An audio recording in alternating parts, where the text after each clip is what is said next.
Hello, welcome everyone to Americana Quill, Writer to Writer. This show is brought to you by nobody. With that said, help us grow by pressing the like button on YouTube or subscribing on the platform that you choose to listen to. Tell a friend that scribes.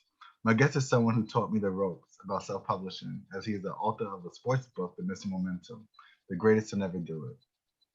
Winning a championship is the most important achievement for an athlete, and players that won championships are the greatest. Looking at the statistics, the majority of the athletes that are top 10 in categories are champion athletes. It's about praising athletes that are not mentioned and separated because they didn't win a championship. The book features interviews with sportscasters from ESPN and Fox Sports, sports experts, and pro athletes from MLB and NFL. Although sports is his first love, he took his craft to other fields and has been a media savvy communications manager with nearly 10 years of combined experience in strategic marketing, public facing outreach, and media relations.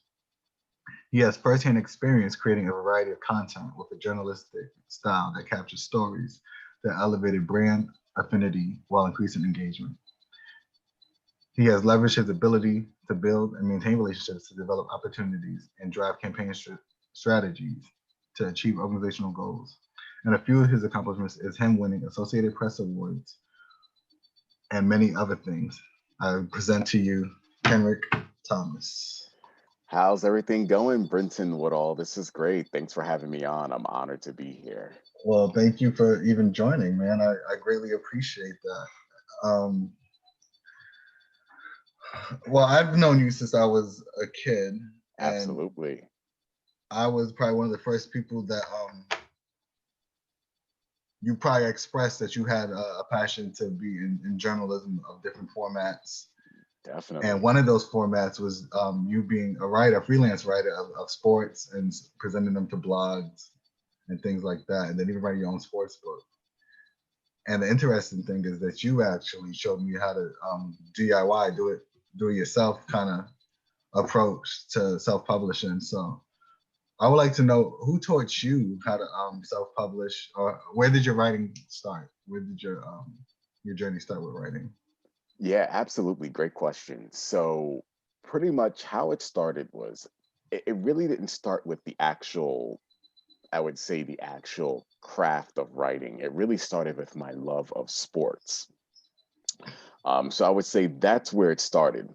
So I would, I would pretty much watch sports all day, every day. I didn't really have a life. I would just sit in front of the TV and just watch sports all the time. But you would watch sports like a student. You didn't watch it like a fan or a junkie. You watched it trying to understand the certain nuances that journalists will pick up on, and then from there Absolutely.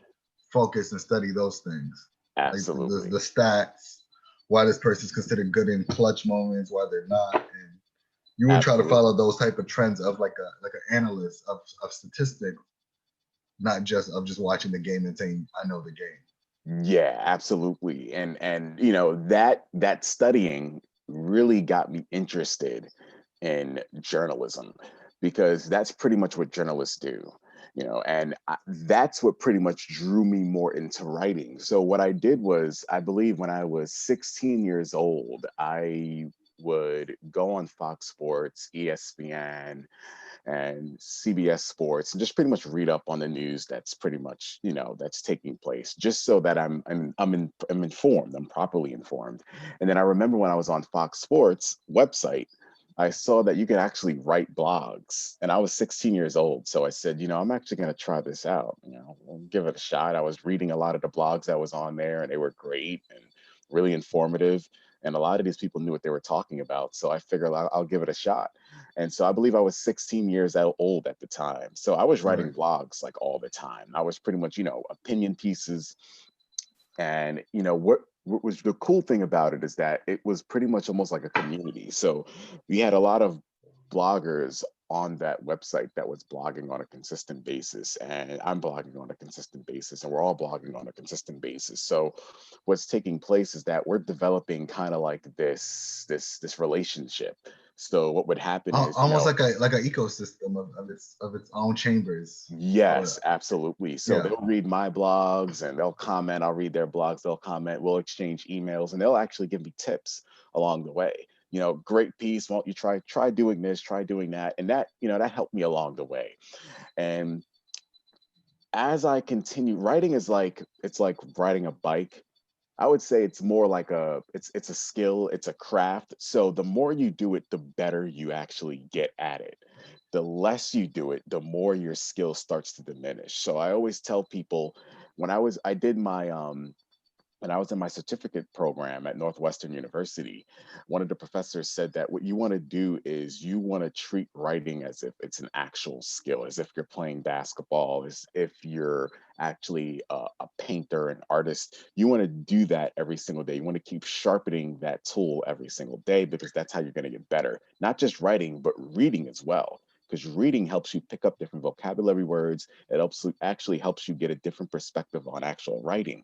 And so that's what I was doing consistently.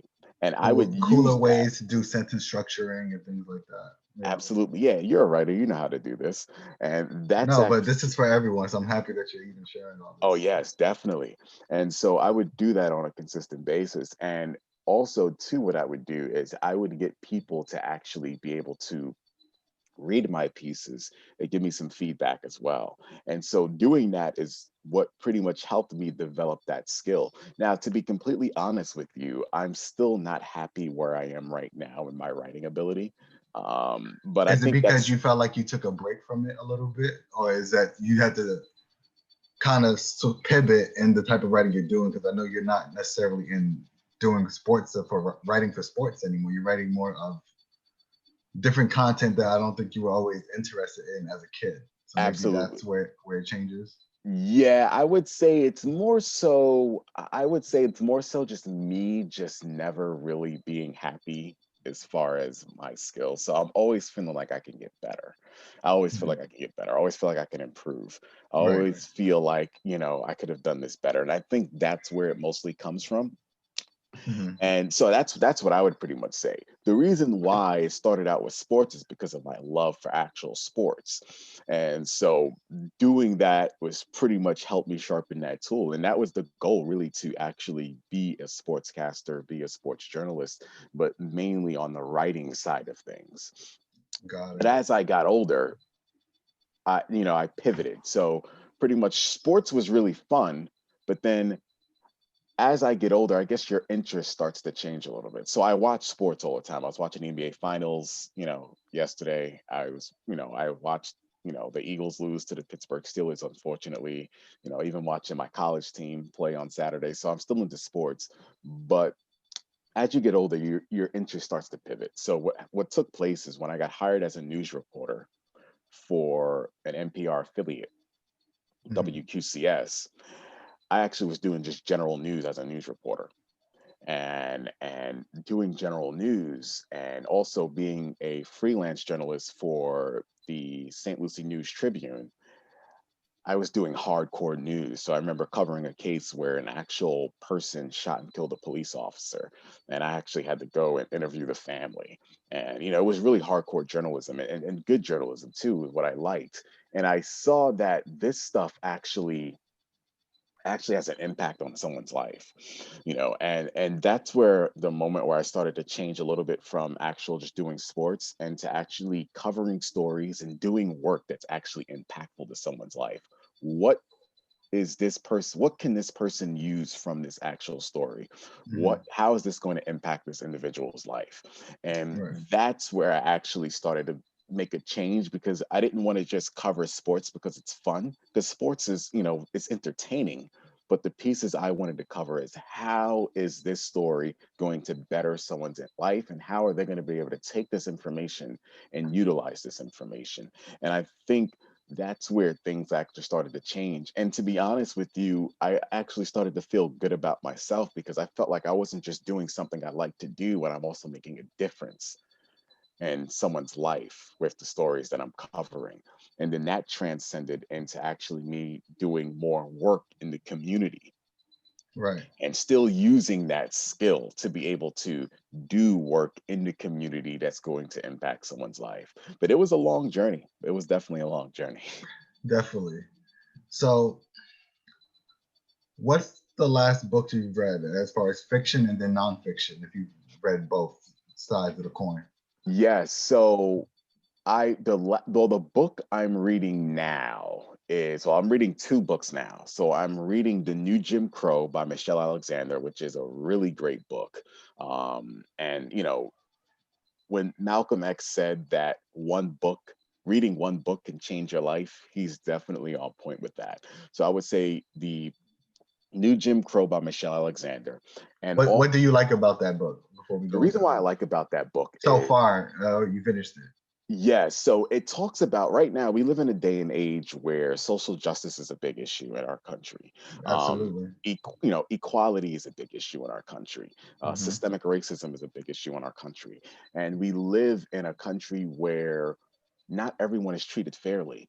And the new Jim Crow talks about mass incarceration and how mass incarceration was pretty much designed to oppress the Black man in America. And a lot of times we don't really think about that. We don't think about how we only make up 13% of the population, but we are incarcerated at a higher rate than any other ethnic group in America. Right. There's no other country that incarcerates their minorities more than the United States. We incarcerate our minorities at a higher rate than any other country. And we don't even make up the majority of the population.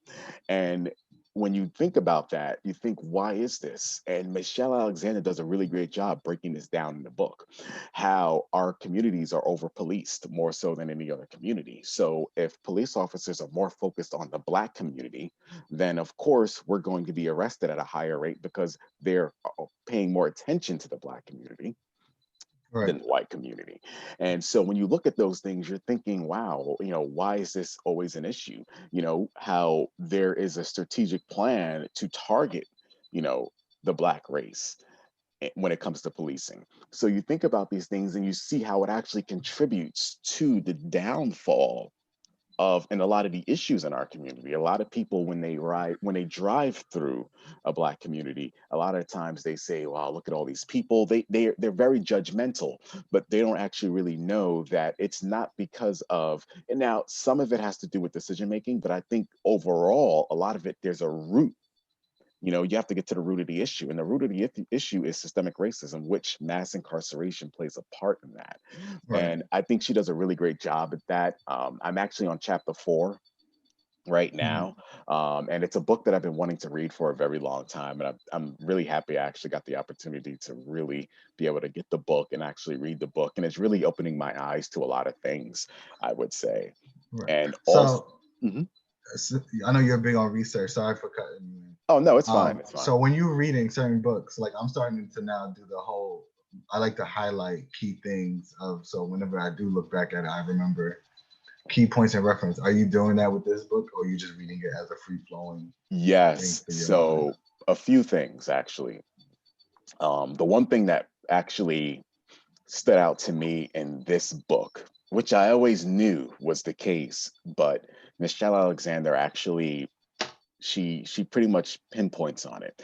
And you know how when you speak to your white counterparts and they say things like, oh, I have tons of Black friends, I'm not racist. Or we even saw it in a debate last week where Vice President Mike Pence said that Donald Trump has a Jewish grandson and Right. a Jewish son-in-law, so he can't be prejudiced or so.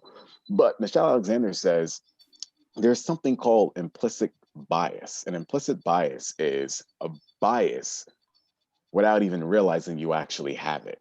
And just Mhm. because you are friends with someone of a different race or a different ethnicity doesn't mean that you don't have an implicit bias. So just because I may have a white friend doesn't mean that I don't have an implicit bias against white people. Because a lot of the times it could be subconsciously and you don't even realize it. And a lot of the Right. times, there was a quote that I actually found on the internet somewhere. I forgot who said this quote, but just because someone is friends with you doesn't mean that they're not racist towards Black people. They could still be racist towards Black people. It just They means just they think you're dislike you're you. you're a little bit better of a Black person compared to the rest of them. Right. Exactly. And so she does a really good job actually highlighting that in the actual book, which I think is really But important. what I'm asking you is like, do you highlight some things when you're reading it, and if it catches your attention to hold on to it for a later date?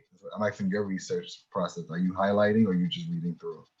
I would say I'm not highlighting per se. What I am is I'm reading, and then when I find something, I stop and then I Google to do more research that way, I would say.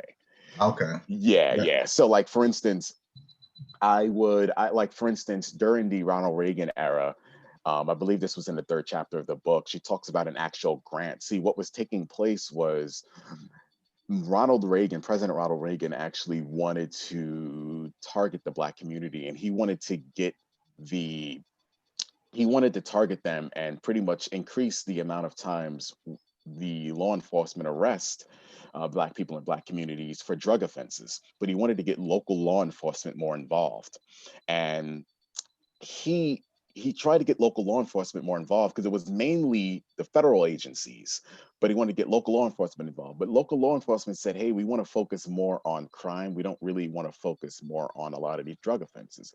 So Right. what he did was he thought strategically, unfortunately, and he created a grant. And this grant was a lots of money. I forgot how much it was, and I forgot the name of the grant. I believe it was called the Bird Grant or something Bird. And what he did was this grant was for specifically for local law enforcement. But there was a catch. He said, what you have to do is this grant is going to fund you to be able to get the necessary equipment you need and the necessary staff you need to be able to increase the drug patrol and being able to arrest the drug offenders in these communities. And he also put a quota on it, and he pretty much put in the actual grant that you have to give updates each quarter on the amount of arrest that you've made. Mhm. And depending on the arrest you made, you will be able to get more money. And this is how he was able to use this grant to be able to entice local law enforcement to be able to patrol Black communities even more, which Got it. led to a lot of what I did was I was able to do more research on that to see, wow, I didn't even realize that. And there it goes. It was definitely a few articles I read where that actually was the case.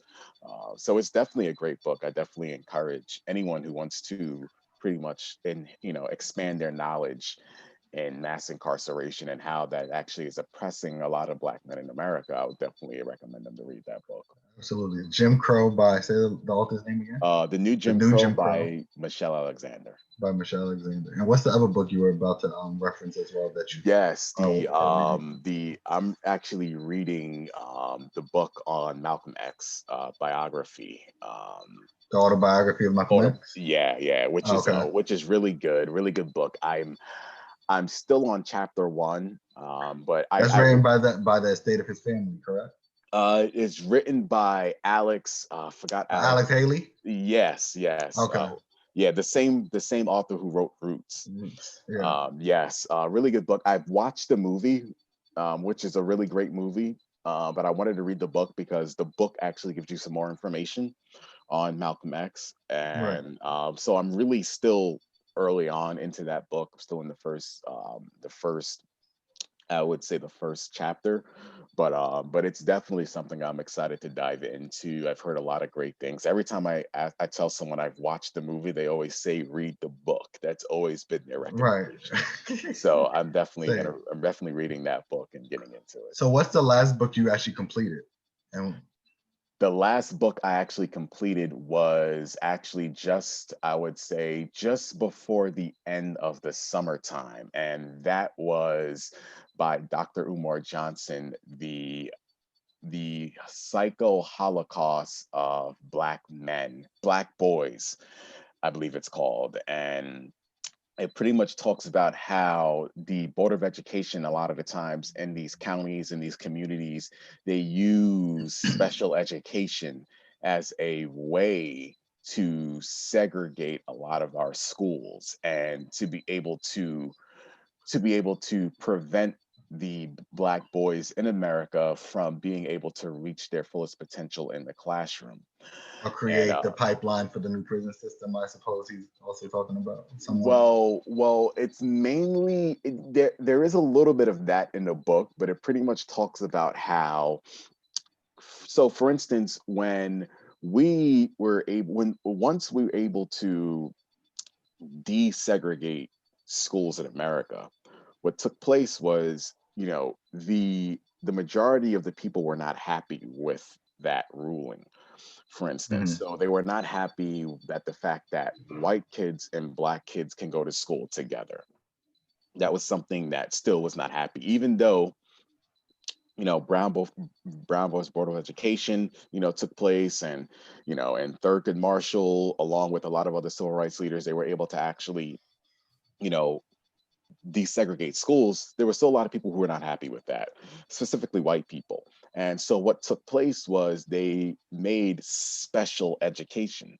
And pretty much what they did was they used that as a way to, hey, what we can do is they're going to come to the school anyway, but we can also see if we can segregate them inside of the school.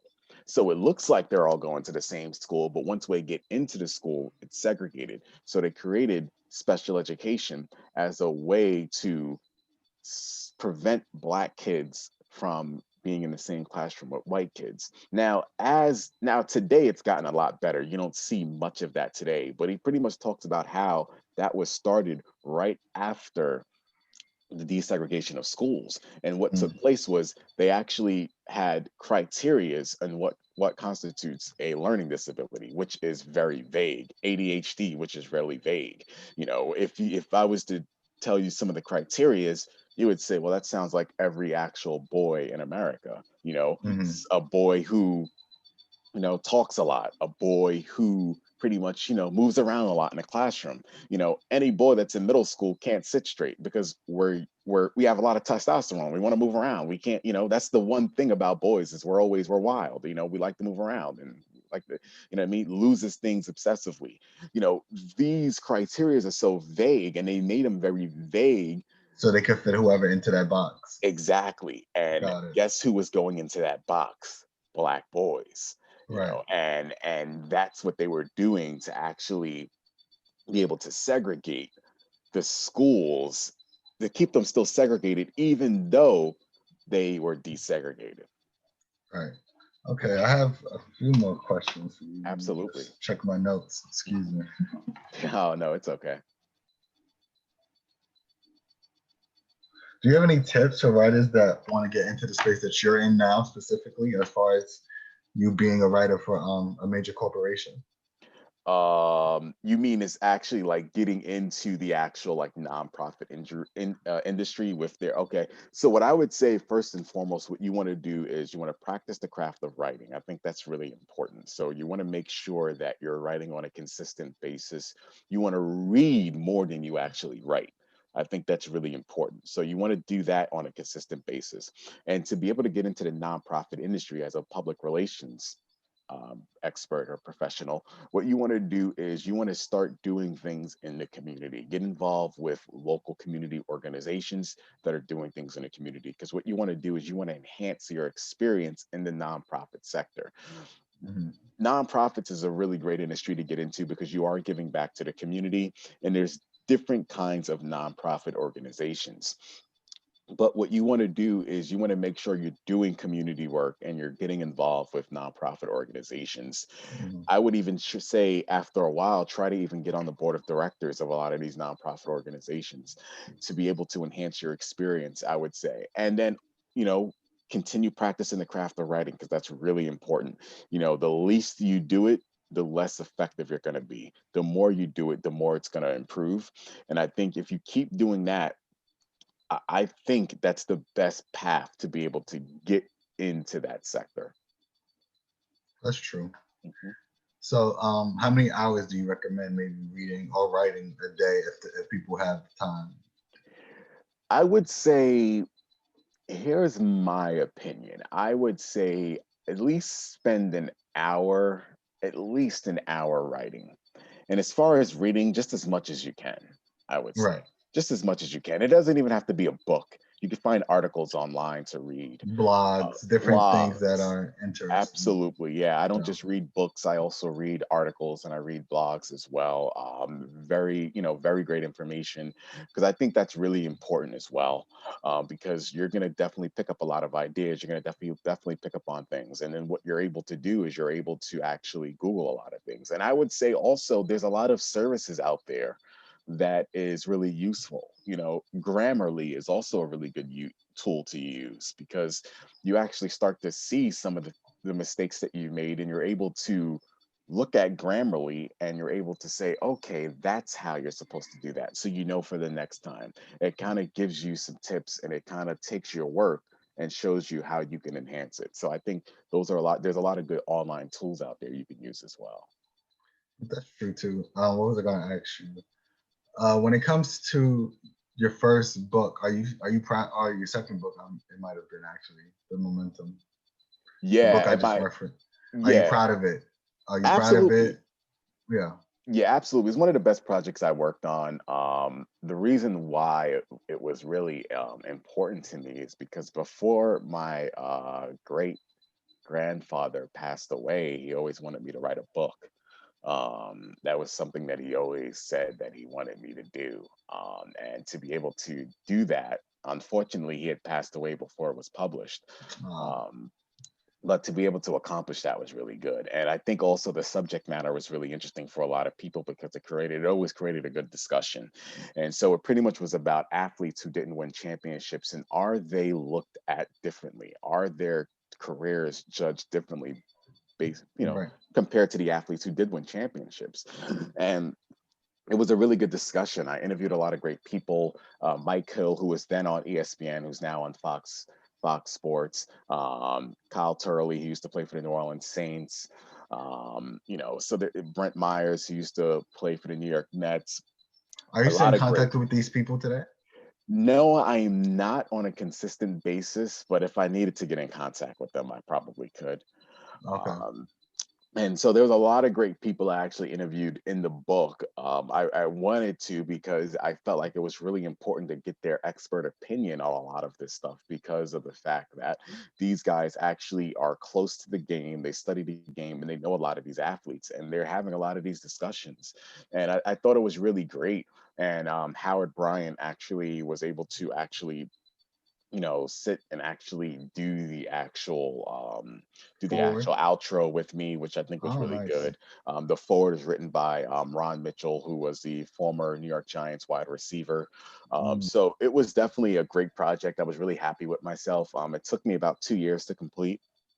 Very a really long time, but I'm really happy with that actual project. The one thing about a book is it's a lot of work, it lots of is. work, really a lot of work. And also, when you're doing a book that's based off of like real facts, you got to make sure that stuff is factual and it's accurate, and it's something that's that it's It's almost actually as much research than important. you actually sitting down to write it. So no, I can only Yes, imagine. actually, it's almost, I pretty much think I've done more research on that project than I did for my own master's thesis, which is like, which is nothing but research.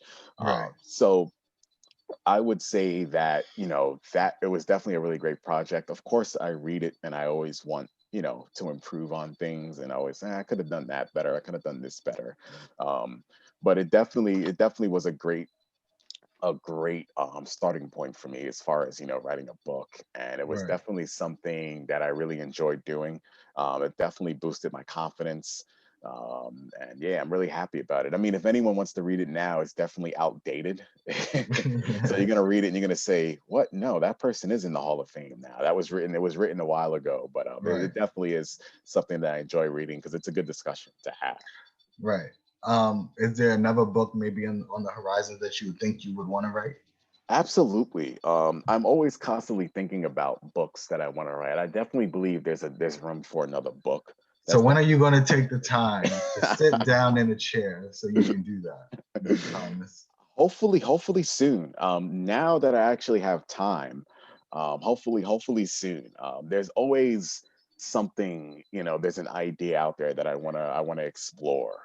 Yeah, There's you can't always let the You can't let the student now become the teacher. That's kind of what happened when it came to books, man. Yeah, absolutely. You definitely are right about that. But there is definitely a book there is definitely some ideas that's brewing, but I definitely have another book in me for sure. I definitely have another book in me for sure. Mostly, it probably won't be on sports. It probably more so around systemic racism and social justice, those social justice issues that we have today in America.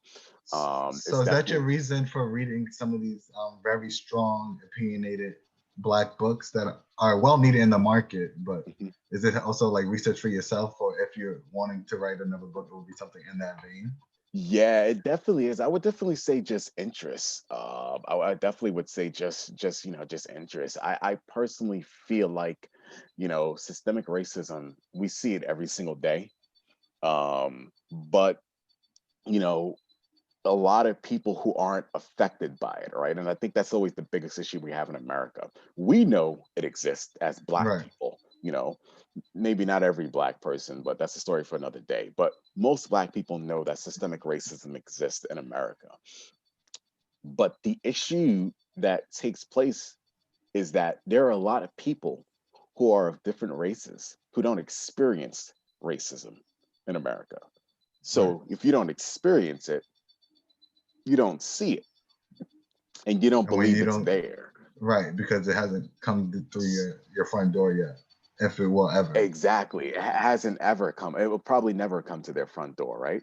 Specifically, we're talking about our white counterparts. So that's the constant struggle that's always there. It's like we see it, but they don't see it. And because they don't see it, that's the issue.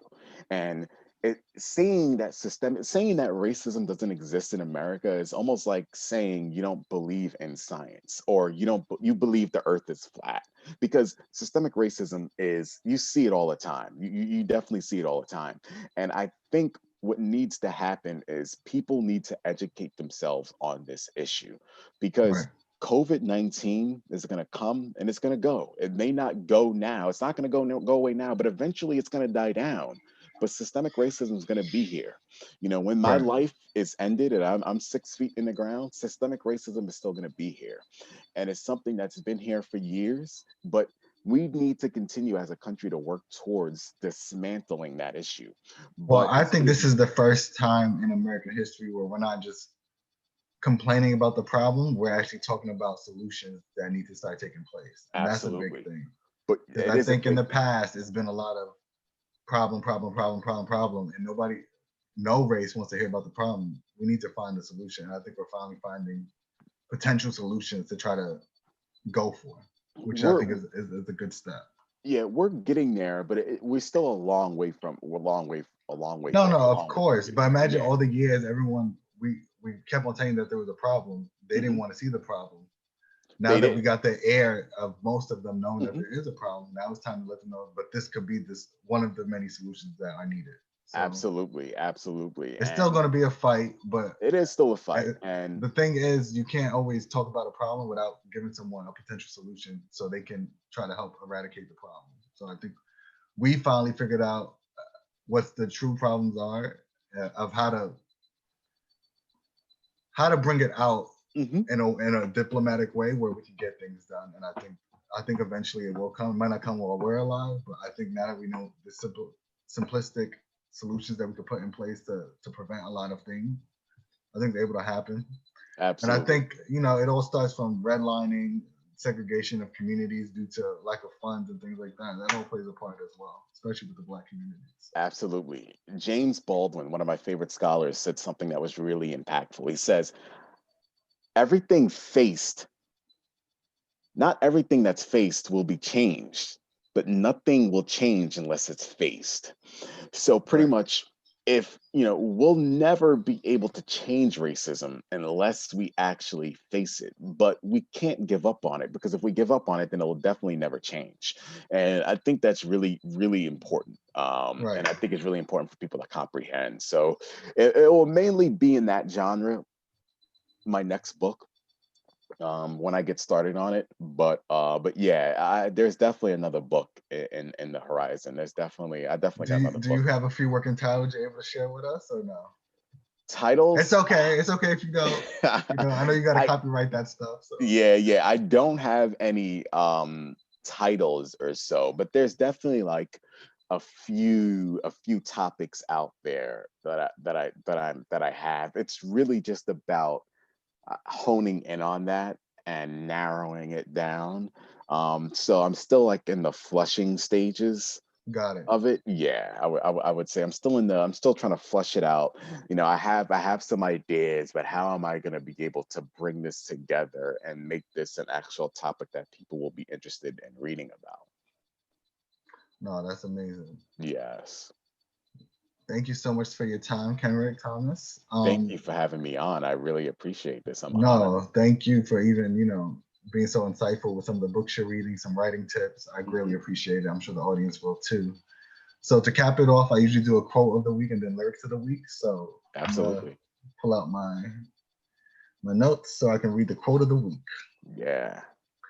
The quote of the week is by Ronald Dahl, but he's the creator of the Charlie Chocolate Factory and Matilda, the book. I don't care if a reader hates one of my stories just as long as he finishes the book. What I like about that quote is that it shows a lack of ego. He doesn't have the ego. He just wants to make sure that his work is appreciated by somebody taking the time to read the book, the entire book. He doesn't care of their opinion. At least they took the time to read it, which is a sign of respect, I think, for all writers. So I think that's a beautiful quote. Is that should be the goal? Is whoever buys a book for them to finish it. It doesn't matter their opinion because if they finish it, they were entertained enough to see where it landed them. And I for love lyrics it. of yeah, same. And for lyrics of the week, it's a T.I. verse, the first verse, "The Castle Walls." Observing the estate through the gate from the outside looking in. Bet you would think I got it made, better look again. I got butler, got a maid, and a mansion. The belief is that I'm living out a millionaire's fantasy, with phantoms and Ferraris in the driveway. But you see, I came in exchange of a sane man's sanity. Your vision jaded by the Grammys on the mantelpiece. To switch your camera lenses, you would see the agony. Apparently, is damaging. The man you see before you on the canvas, he may seem all right, but all the disadvantages. His family encounters overshadows his extravagance. Walking my nines a while, I dare you, I scare you. But it really seemed like the king's life ain't glamorous as seen through the eyes of untrained amateurs because the cameras don't see beyond the walls of the smiles. Only counts until it falls in the pile. And in that verse, I believe he's talking about the times that, when he was about to get incarcerated, how he was considered the best in the rap game at the time, and everything might seem well because he's smiling, but really deep down, everything is crashing before him in his palace of the kingdom, of him having to leave it to go to prison, leave his family, and things like that. So I think sometimes when you think you want the glorious road, it's not as glorious as it may seem, and I think it shows very well in his verse there, and the way he wrote it was very poetic. And if I don't get flagged, I will be happily to put the verse in there so you can hear it much better than how I sounded with a beat and his actual words. So that is this is episode 2 of Americana Quill, Writer to Writer. Thank you so much, Kenrick Thomas, for being Thank here. you for having me on. I'm honored, and definitely keep doing what you're doing. You're doing a great job. Thank you, man. All right, guys, take care. Take care.